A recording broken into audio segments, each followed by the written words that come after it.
I was on a coaching call yesterday with one of my brokers, and he's like, "Yeah, I have a couple active buyers, this and that." I'm like, "Yeah, how do you manage active buyers? Like, what is your process? Tell me from the beginning what you're doing." He's like, "Oh, I have a search set up via the MLS. It sends to them every 3 or 4 days." I'm like, "Every 3 or 4 fucking days? No way.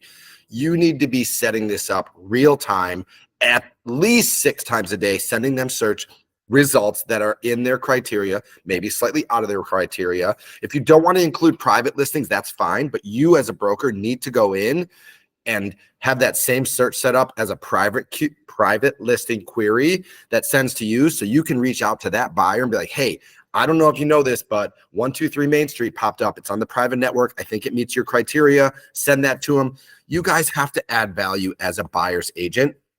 And this is how they're definitely out there using Redfin, Zillow, all the search tools just to make sure that they're seeing everything that's possible, because maybe the MLS isn't sending it to them quick enough, or they're just type A like most of us, and they want to make sure that they're seeing everything that is on the market immediately. So thank God I asked this guy. He was like, "Holy cow, yeah, I don't know why I didn't think of that." So he called his client, told him he's going to revise the search, get everything set up on the MLS, and he's going to see a higher frequency of listings coming through.